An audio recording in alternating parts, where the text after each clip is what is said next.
Hello and welcome to my channel. Vice Rhino here. It's Meathead Monday, where I redo an old video from before my meaty head was on camera, but this time with my meaty head on camera. Today, I'm looking at a video from the World Video Bible School, which attempts to answer the question of why we should believe in Jesus' miracles.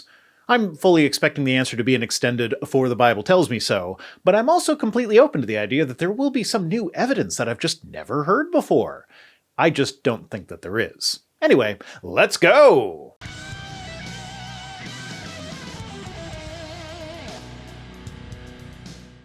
If God exists, as we have discussed in many other videos, and if He ever decided to put on flesh and reveal Himself as God, it's logical that He would have performed supernatural miracles for the purpose of offering proof to His human creation that He is who He is claiming to be. Yeah, I can agree with that, but with one question. Why are we limiting it to when God put on flesh, to borrow your accidental innuendo? If God was concerned about proving that He was indeed God to the non-believers when He was in His flesh suit, why would He not also be concerned about proving that He is indeed God to the non-believers today? It seems to me that an all-powerful God would be fully capable of proving His own existence, fleshy body or no. And yet, we only ever hear stories of times when He performed impossible miracles in the past, in a way that cannot be reliably verified, with His miracles getting less and less impressive as our ability to verify miracles gets better and better. Centuries before the birth of Christ, the prophet Isaiah foretold of a time when the eyes of the blind shall be opened, and the ears of the deaf shall be unstopped. The lame shall leap like a deer, and the tongue of the dumb sing. Okay, so a vague prophecy written in scriptures that would have been familiar to all of those involved in writing down Jesus' story. This isn't a great start when it comes to supporting the miracle claims. Although this language has a figurative element to it, it literally is true of the coming of the Messiah. My problem there wasn't so much with whether or not the language was figurative or literal, it was more about how non-specific it was. All an author would need to do is include a few instances of miraculous healing, make sure you hit all those bases, and boom, whoever you just wrote about fits that prophecy. When John the Baptizer heard about the works of Christ, he sent two of his disciples to Jesus asking if he was the coming one, or do they look for another one? Jesus responded to John's disciples by pointing to the people whom he had miraculously healed, thus fulfilling Isaiah's messianic prophecy. Yeah, the gospel authors were aware of messianic prophecy and made sure to write some fulfillments of this prophecy into their stories. How is that remarkable? Like, were you surprised when you read through Harry Potter and learned that Harry was indeed the chosen one? Jesus wanted them to know that he was doing exactly what the coming one, the Messiah, was supposed to do. Assuming that the person writing that story at least 50 years after Jesus' death accurately recorded Jesus' words which were completely absent from any known earlier source, including the one that Matthew copied most of his gospel from. I skipped it, but he's referring to a verse in Matthew where Jesus quotes that prophecy at the messengers of John the Baptist, so why should we trust that this story is in any way accurate? Whereas the apostles and prophets of the New Testament worked miracles to confirm their message that Jesus was the Son of God, Jesus performed miracles to bear witness that He was, in fact, the Son of God. Actually, yeah, that is an interesting distinction. When Jesus does miracles, it is because He is literally God, but the followers of Jesus are supposed to be able to do equivalent miracles. So an alternate interpretation here is that Jesus tapped into some supernatural force that is not the Christian God and taught His disciples how to do the same. You could even account for the fact that miracles don't seem to happen anymore by saying that the disciples didn't, for one reason or another, teach this ability to any of their disciples. This is my Christian origin story headcanon now.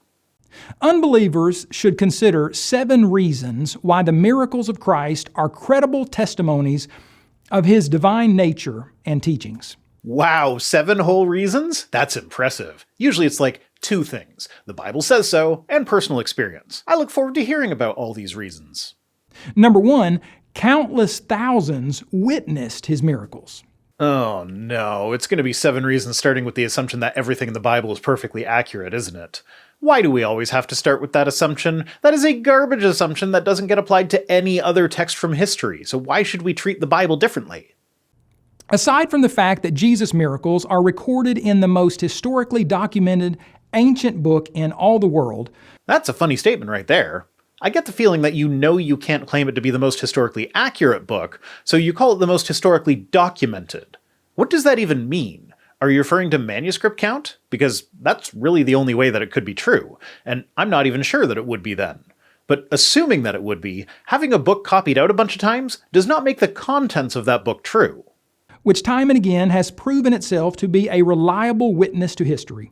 Sometimes it has, yes. Other times, it does stuff like say that Abraham was riding around on camels several hundred years before domesticated camels made their appearance in Israel, or says that there was a massive empire-wide census that forced people to go to the city of their ancient ancestors when no such census has ever happened anywhere. Like, could you imagine the logistical nightmare that would be? I don't even know what city I would go to for that. And how would that be enforced anyway? The purpose of a census is to count people and get certain information about them, meaning they don't already have that information, so how would they know if you're supposed to go to Bethlehem or stay in Nazareth? And that's not even starting to get into the huge historical errors, like the fact that there is zero evidence for a global flood as described by the Bible. Though, certainly I am open to the idea of that story being based on an historical local flood, but not only is there absence of evidence for the flood being global, there is also an evidence of absence, like the fact that several cultures all over the world seem to have survived it without even noticing it. But yeah, sometimes the Bible gets the name of a city right or some shit. It also is significant that Jesus' miracles were not done in some remote place on earth with only a few witnesses. No, that's right. They were done in... says here a backwater district of the Roman Empire with a total population of a few 100,000 in the whole area, compared to just the city of Rome's population of about 1 million people at the time. Though I will definitely grant that Israel's position at the meeting point of 3 continents probably did make it easier to spread the new religion. Instead, the miracles of Jesus were attested by multitudes of people all across Palestine throughout his ministry. They were attested to by these people? You sure about that? Or was it just recorded in books written decades later that they saw them? Because I checked those Bible verses, they just say that there were crowds following him around. Where can I find the attestations of these people? There were thousands of them. Surely some of them could have written about it, or communicated to someone else who did. Given how many historians were roaming around first century Judea, you'd think one of them would have noticed such a big movement. But alas, all we have are the Gospels, 4 books written by non-eyewitnesses, with 2 of them plagiarizing liberally off the first, and the 4th going out of his way to contradict the other 3. Thousands of witnesses on several occasions, yet not a single eyewitness account. Almost like the stories were made up, or at the very least embellished. According to John, Jesus once healed a sick man at the pool of Bethesda in Jerusalem, where a great multitude of sick people had congregated. According to Luke, Jesus healed a paralytic in Capernaum, in the house there in Capernaum, full of Pharisees and teachers of the law who had come out of every town of Galilee, Judea, and Jerusalem. Yeah, he did it in front of Pharisees and teachers of the law. Educated and literate people who would have been able to write about it. Yet none of them ever did. Not that we know of at any rate. And while the Catholic Church was fond of making the writings of people with dissenting opinions just disappear, there were often rebuttals that would give us a glimpse as to the contents of their opponents' writings. So the Pharisees apparently didn't think it necessary to write anything about the guy running around with the power of God, either in support of him or against him. Later, Jesus took 5 loaves of bread and 2 fish and miraculously fed 5,000 men plus their women and children. Yeah, sure he did. Remember how this video is supposed to be explaining why we should believe in Jesus' miracles? Saying, "but they really happened though," isn't terribly convincing. Truly, countless thousands of Jesus' contemporaries witnessed his miracles on various occasions throughout his ministry. And not a single one of them thought to write about it. They were not hidden or performed in inaccessible locations, incapable of being tested by potential followers. Were they tested? Was someone going around giving Jesus the Penn and Teller treatment, trying to figure out how he did all his magic tricks? I'd watch a miniseries about that character. That actually sounds like a lot of fun. Rather, they were subjected to analysis by Jews and Gentiles, believers and unbelievers, friends and foes. They were evaluated in the physical realm by physical senses. Well, if that's the case, then I'm sure you can provide an example of a document that discusses the results of such an evaluation. Like An actual critical evaluation where they discuss possible naturalistic explanations and explain how they ruled them out, not just a story written by non-eyewitnesses that doesn't even give so much as a name to anyone in the crowd that might have been inclined to doubt the miracles? Number 2, Jesus' miracles were many and various. So number 1 basically amounts to, you should believe them because they really happened. Source, trust me, bro. And number 2 is, these things that we still haven't even established really happened to begin with, happened with a lot of variety? Okay. More than a few of Jesus' miracles are recorded in Scripture. The gospel accounts are saturated with a variety of miracles that Christ performed not for wealth or political power, but that the world may be convinced that he was sent by the Father to bring salvation to mankind. Well, that's the reasoning you would find in John, sure, but then what of Mark's Jesus telling people not to tell anyone about his miracles? And yes, in Mark he did perform a bunch of miracles in front of a bunch of people as well, but he explicitly refused to use miracles in order to prove who he was. When the scribes and Pharisees asked him for a sign, his response was to chastise them, saying that it's an evil and adulterous generation that seeks for a sign, but no sign will be given to it except for the sign of Jonah, which is a reference to the resurrection. Okay, I lied. That version is in Matthew 12, where he goes into more detail about the sign of Jonah. The version in Mark 8 just straight up has him saying, nope, no sign for you. And yes, he also essentially said the same thing in Luke 4. But when we look at John, we come to chapter 4, where we see him saying, unless you see signs and wonders, you will not believe. And while he is talking to one specific person here, in the Greek text, the you is the plural form, the royal you, referring to everybody, not just the person he is talking to. And this is backed up when we get to the end of the book and see that in chapter 20, Jesus did many other signs that aren't written down, but the ones that are explicitly for the purpose of convincing people that Jesus is the Son of God. So, yeah, all this to say that this view of the miracles of Jesus is exclusive to the book of John, with the other 3 Gospels explicitly saying that no sign will be given, which suggests that Jesus would have had different purposes for performing his miracles. Like, maybe he healed people just because he had compassion for them. Maybe he multiplied the loaves and fish because he just didn't want to see people go hungry. That sounds like a much better Jesus than the look at how amazing I am Jesus that we find in John. Though, to be sure, the synoptic Jesuses certainly aren't without their problems as well. Jesus not only exhibited power over the sick and diseased, he also showed his superiority over nature more than once. He calmed the Sea of Galilee during a turbulent storm. Okay, I literally just skipped him listing a bunch of Jesus healing miracles, and I'm leaving this in because it's relevant to his point, but I'll probably skip the rest of what he lists. Remember, this is reason 2, and the reason is that the miracles were varied. So, he healed people, and he also calmed a storm, allegedly. According to non-eyewitnesses, who, at best, are relaying third-hand accounts of the events in question decades after the fact. Reason 2 suffers from exactly the same problem as Reason 1. If I don't believe that the miracles happened in the first place, explaining that you can find a variety of the miracles that I don't believe happened is not going to convince me that they happened. Harry Potter spells come in a wide variety of categories. That doesn't make them real. Unless, of course, you need to stop the Carrionites from escaping and wreaking havoc on the universe. Burnish light and Tinker's cause, I say to thee! Yeah. Expelliarmus! JK! Oh, that clip didn't age well, did it? Has anyone informed JK that logging off of Twitter and just enjoying her unfathomable wealth is an option for her? Such a great demonstration of power over death caused many of the Jews who had come to Mary and had seen the things Jesus did to believe in him. Oh, fancy that. The Bible verse about his miracles converting people came from John, not one of the synoptics. What's more, Jesus' own resurrection from the dead was the climax of all of his miracles and serves as perhaps the most convincing miracle of all. And that is the one miracle in the synoptics that you can actually say is supposed to be convincing. But even then, coming back from the dead isn't all that special in Christianity. You yourself just finished with a list of people that were raised from the dead who were not God incarnate. And there are more, including a whole horde of zombies that all resurrected about the same time as Jesus.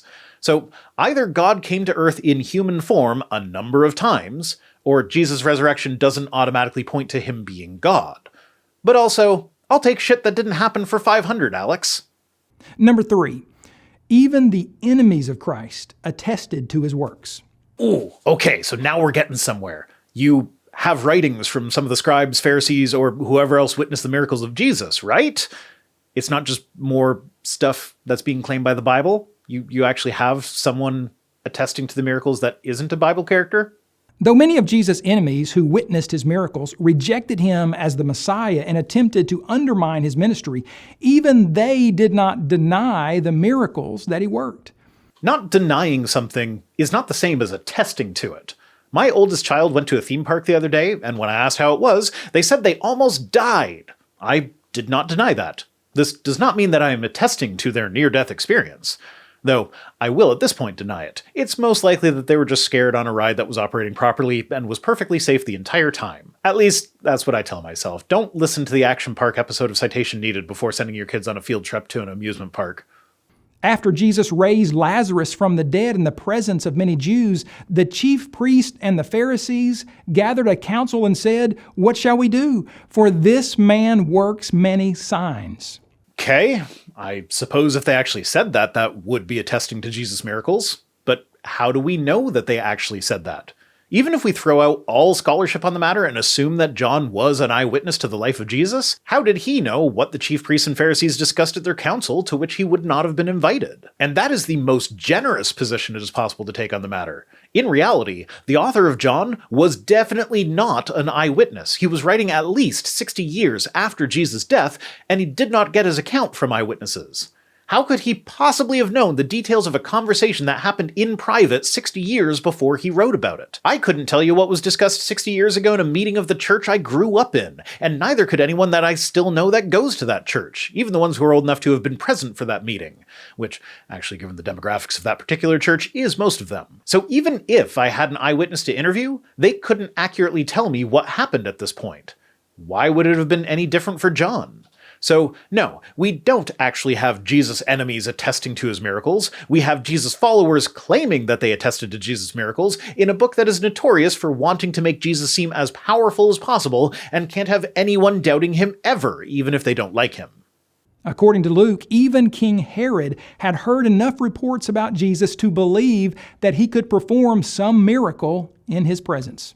And Jesus refused in that instance. I've heard that Uri Geller is able to do legitimate magic, and I know of people who believe that he really does, even though he's been caught not being able to perform under adequate controls on several occasions. This does not mean that Uri Geller actually has magic powers. Same for Jesus here. Herod heard about a great magician, believed the stories, and then asked him to perform. Jesus then refused because that story is in one of the synoptics where his miracles were explicitly not meant to convince people of his divinity. And you can even see the callback to Jesus' earlier proclamation about not giving signs in the wording used in Luke. Herod wasn't hoping to see a miracle, he was hoping to see a sign. And again, this is if we just take the story in the gospel at face value. We have no reason to just assume that the gospel is perfectly accurate in all of its details, but even if we do, this isn't an attestation of his miracles. This is an attestation of a guy who had heard about his miracles and wanted to see one for himself, but never did. And the rest of reason 3 is more of the same, so I'm going to skip ahead to number 4. Number 4, multiple writers attested to his miracles. I suppose, but notably, there is a difference between writers and sources. If one writer is just copying the words of an earlier writer, you don't get to call that 2 sources, even though it is 2 writers. The synoptics taken together are essentially one source, and John could potentially be considered a second source depending on how you look at it. I'll just go ahead and grant that John counts as independent for argument's sake here.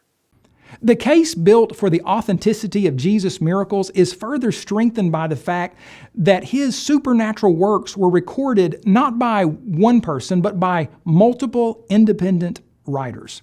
Mark, Matthew, and Luke are definitely not independent. Add John into the mix, and we have 2. One of which is significantly later than the other one, and shows signs of legendary growth in the intervening time. Even unbelievers admit that various miracles in Jesus' life, including his resurrection, were recorded by more than one writer. Well, yeah, obviously, because that's just a basic fact. To take it back to Harry Potter, the writer of the screenplay and the writer of the books are 2 different people. So the fact that Harry is the chosen one has been recorded by more than one writer. But could we really call the Harry Potter movies an independent source here? No, they are completely dependent on the existence of the original books. Same goes for Matthew and Luke. They copied word for word directly from Mark, exposing them as being definitely not independent works. Sure, there's more in them that might have come from a different source, and there are parts that are unique to each, but enough direct copying has been done that it firmly removes them from the realm of independence. If scholars of ancient history generally rendered facts unimpeachable when 2 or 3 sources are in agreement, that depends very much on the nature of the sources and the nature of the facts. It is a fact that there are multiple sources that attest to the miraculous healing powers of Emperor Vespasian, but his healing powers are not considered historical fact, and the sources that attest to them are actual historical accounts, one of which actually states directly in his writings that he interviewed actual eyewitnesses to the event and stated that they had no reason to fabricate the story. That is much better attestation than anything that can be found in the Gospels. then the multiple attestation of Jesus' miracles by Matthew, Mark, Luke, John, and Paul is extremely impressive. Paul did not attest to any of the miracles that would have happened during Jesus' lifetime. He essentially didn't attest to any events that happened during Jesus' life, except for the crucifixion and burial, and the details there are so sparse that there is still room to doubt their interpretation as attesting to actual historical fact. When considering the synoptics as one source and John as another, we have 2 sources, Mark and John. So no, this is not extremely impressive. Consider that the miracle of Jesus feeding the 5,000 as well as his resurrection are recorded in all 4 gospel accounts. Yeah, sometimes word for word. Almost like they were copying each other. Matthew did do that thing where he chopped out details that he considered to be unnecessary, but the synoptics are pretty much the exact same story told from the exact same perspective. John, being John, is different, and in this case, as long as we ignore the bit at the end of the story of John where the people see this as a sign and declare that this means he must be the prophet who has come into the world, there are no direct contradictions here, so this could just be the same story from 2 different authors. And if the gospel accounts were all written by eyewitnesses and were actually independent of each other, this is exactly what we should see throughout. But no. We see word-for-word copying in the synoptics, we see direct and irreconcilable contradictions when they differ, and we often see John seemingly going out of his way to contradict certain details of the synoptics, indicating that even if he didn't have access to the texts themselves, he was at least passingly familiar with some of their details. What's more, the writer's testimony of Jesus' life and miracles is similar enough so as to not be contradictory, but varied enough so that one cannot reasonably conclude that they participated in collusion in order to perpetuate some kind of hoax.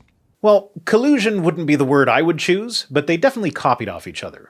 That is not in dispute, unless you want to disagree with the vast majority of biblical scholars, which, come to think of it, you just might, because I'm pretty sure the World Video Bible School is of the opinion that the Gospels were actually written by the people whose names are on them, and that they are eyewitness accounts. They are most definitely not, nor do they ever claim to be. Luke even flat out states in the opening that he is compiling an account based on several different sources. Truly, the fact that multiple writers attest to the factuality of Jesus' miracles should not be taken lightly. It isn't. But it also should not be taken lightly that we have clear evidence that none of these writers were eyewitnesses, and that several of them copied from each other. If I were to read a book about the life of Sterling Holloway, the original voice actor for Winnie the Pooh who died 33 years ago, and then write a book myself, copying the majority of the material from the first book that I read, but adding in a few details not found in that book, or changing the wording now and again to cut out details that I consider unnecessary, does my book then become an authoritative source for the life of Sterling Holloway? No, it does not. Especially not if I don't state where I'm getting my information from and act as though it's original to me. Number 5. The Bible writers vowed they reported facts, not fairy tales. That means nothing. Me saying, I swear I'm not lying, does not actually impact the truth of whatever it is I said before that. They might even have honestly believed that they were reporting facts, and so were telling the truth when they vowed that. But that still doesn't make it true. People are often mistaken. They insisted that their teachings and writings were not based on imaginary, non-verifiable people and events, but instead were grounded on solid historical facts. And they were willing to suffer persecution and death for these facts. No, absolutely not. We have no idea who wrote the Gospels. None whatsoever. We have some clues about what types of communities they probably belong to, but that's about it. We do not know any of their names, much less how they died. The Apostle Peter in his second epistle wrote that We did not follow cunningly devised fables when we made known to you the power and coming of our Lord Jesus Christ, but were eyewitnesses of His majesty. Yeah, sure. The book of 2 Peter claims that they were eyewitnesses. The book that was universally agreed by scholars to have not been written by Peter and was written at least 70 years after Jesus' death. So, back to my Sterling Holloway biography analogy, this would be like someone 40 years from now writing about how they were a witness to the life of Sterling Holloway, claiming to have been one of his friends, while simultaneously writing down things that we know that the particular friend he is claiming to be would never have written based on other things we know about him. Also, if the author of 2 Peter was an eyewitness, then assuming that Peter was about the same age as Jesus, he would have been at least a century old while writing this. Certainly people of antiquity did occasionally live to old ages like that, but the same church tradition that tells us that Peter died by upside-down crucifixion would tell us that he died in 64 CE, at least 36 years before the book of 2 Peter was written. That is quite the logistical problem. The claim that the Bible is filled with miracle myths can be made, but it cannot be reasonably maintained. How so? Speaking historically, a miracle will always be the least likely conclusion, pretty much by definition. A miracle wouldn't be a miracle if it were not a low probability event. We don't accept miracle claims that have better attestation than the Christian ones, like the aforementioned healing powers of Vespasian. So why should we accept the miracle claims that have worse attestation than that? The evidence is overwhelming that the Bible writers understood and insisted that their information about Jesus and His miracles was accurate and factual. And much more likely than their information actually being accurate and factual is that they were mistaken about their accuracy and factuality, that's the word. You would agree that humans are sometimes mistaken about things, would you not? Given what we know of the authorship of these books, the idea that they were mistaken is not a hard one to accept.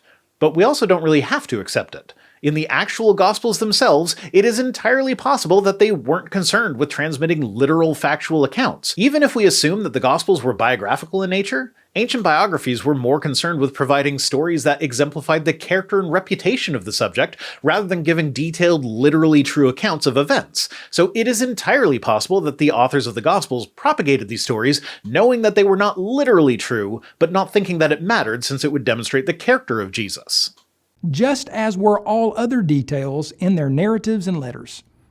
Number 6, the miracles of Jesus were not silly and overboard. Are you serious right now? He literally spat in mud and then rubbed it on a guy's face to cure his blindness. He cast demons into a herd of pigs and sent them running off a cliff. He turned water into wine so that a drunken party could continue. He made a show of sleeping through a storm, only to act annoyed with the disciples when they asked him to do something about it, before finally calming the storm. You and I must have very different definitions of silly and overboard. Also, as long as we're talking about silly miracles, let's talk about that YouTube series, The Chosen. I found a behind-the-scenes video of theirs where they talk about having to match weather conditions between two shots that were filmed 15 months apart. And, oh, wow, it was a miracle! After looking far too sunny for a bit, the clouds rolled in and made it easier to match the shot. And they fully credit God with that being a miracle. It happened. The clouds rolled back in for the rest of the day. Yesterday we experienced some miracles in the weather where right when we needed the clouds, they came rolling back in. They then go on to talk about how it started raining and the rain ruined several of their shots, making it incredibly difficult to get what they needed. As Jonathan Rumi stood up to do more Sermon on the Mount, PAs rushed off to get plastic to cover all of the expensive equipment. Every time he goes out there to finish the Sermon on the Mount, it just starts pouring again. It starts to drizzle, it gets harder and harder, they just go as long as they can. They even finish off that video directly juxtaposing the weather that they called miraculous with the difficulties that were caused by this weather. The miracle of the weather also brought challenges that had to be overcome. All of it was pretty awesome. Like, God is all-powerful and he wants us to make this TV show, so in order to help, he made it cloudy, but for whatever reason he couldn't be bothered to make it not rain and be cloudy. It had to rain as well. People may reject the miracles of Christ because of their disbelief in the supernatural altogether. Yep. Until such a time as the supernatural can be demonstrated to actually exist, I will reject supernatural claims that are made in historical texts, for many reasons, not the least of which is that there is no way to distinguish between which texts should be considered reliable for supernatural details and which should not. Or because their inability to attach naturalistic explanations to various miracles, but they cannot be denied because they are characterized by the absurd and ridiculous. They really can, though.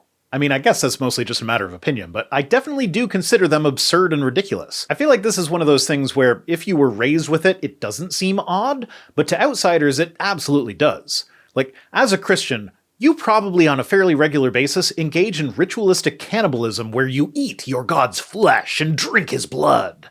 That is absurd, but because you grew up in a culture where that is a normal thing to do, you don't see it that way. Perspective can be a hell of a thing. Since the omnipotent Creator chose to control his infinite power and to use it in orderly, rational ways in creating the universe in the beginning, one would expect that when God put on flesh and exerted his supernatural power on earth, it likewise would be characterized as power under control, miracles performed with infinite sobriety and rationality. Yep. Turning water into wine to let a drunken party continue can definitely be described as sober. Also, spitting in a guy's face while smearing mud on it is a totally rational and sober thing to do. And calling the Genesis creation myth rational and sober is a whole other can of worms that I'm not even going to get into here. Unlike the stories of many alleged miracle workers from the past or present, Jesus' miracles are characterized by restraint and dignity. Restraint and dignity. Two things that come immediately to mind when you think of the drunken end to a wedding party and spitting in a guy's face to cure his blindness. Number 7, Jesus worked wonders that are not being duplicated today. Wow, really? Are you sure you want to go with that one? Like, absolutely sure? Because, let me just quote Jesus here for a moment, as recorded in John 14:12. Truly, truly, I say to you, whoever believes in me will also do the works that I do, and greater works than these will he do, because I am going to the Father. The fact that nobody does the same things as Jesus today is not evidence for Jesus' miracles. It is evidence that Jesus was wrong when he said that anyone who believes in him would be able to do the same and greater things than he did. And if Jesus was wrong about something, then he couldn't have actually been God in the flesh. So, number 7 here is actually pretty conclusively proof that even if Jesus' miracles actually happened, they do not mean that Jesus really is God. Neither the modern alleged faith healer nor the 21st century scientist is duplicating the miracles that Jesus worked while on earth 2,000 years ago. I mean, all that I said earlier aside, there have been entire magic acts centered around duplicating the miracles of Jesus. Some of them are admittedly cop-outs that I wouldn't really count as duplicating, but others are pretty solid imitations, all without any supernatural intervention. Pseudo-wonder workers today stage seemingly endless events where willing participants with supposed sicknesses appear and act as if they are being healed of their diseases by the laying on of hands. Nebulous aches and pains and dubious illnesses that defy medical substantiation are supposedly cured by prominent faith healers who simultaneously are building financial empires with the funds they receive from these followers. Modern-day frauds have made many millions of dollars off of viewers who naively send them money without stopping to consider the real differences between the miracles that Jesus worked and what they observe phony faith healers doing today. Okay, what I'm getting from this is that all of the Bible verses about the disciples of Jesus being able to heal people are wrong, and belief in those Bible verses leads to con men and grifters making money off of the gullible, that people like you are priming for belief in that sort of thing. Maybe sit back and consider the harm that you're doing. Who is going into schools for the blind and giving children their sight? Who is going to funerals or graveyards to raise the dead? Excellent question. If the Bible is actually accurate and infallible, then every Christian on earth should have these healing powers. And so every moment a Christian is not spending in a hospital curing sick people is a moment wasted. And that's it for this one. To summarize, apparently we should believe in miracles because they super duper really happened. The Bible said so. The Bible also said that Jesus' enemies said that they super duper really happened too. And modern Christians can't do miracles like Jesus said they'd be able to do, so that's why he really did miracles? Today's comment of the day comes to us from Robert Jackson-U1N3C, who says, "Please forgive me if I'm wrong, but the Bible never comes out and says King David raped her." Correct. The Bible never explicitly states that King David raped Bathsheba. What it does say is that he, the king, remember, knew that she was married, sent for her, and slept with her. Do you think she had a choice in the matter? We don't need the Bible to explicitly use the word rape in order for us to call it what it is. Thanks for watching, and special thanks as always to my patrons, who are the miracles performed by the Christians who are my channel. If you'd like Jesus to say you should happen despite you obviously not happening, you can join us on Patreon for as little as $1 per week over at patreon.com/ViceRhino, or by supporting the channel in one of the other methods that can be found at links.vicerhino.com, which is also where you'll find links to my other projects. If for whatever reason you want to send me stuff, my P.O. Box address is in the description. See you next time!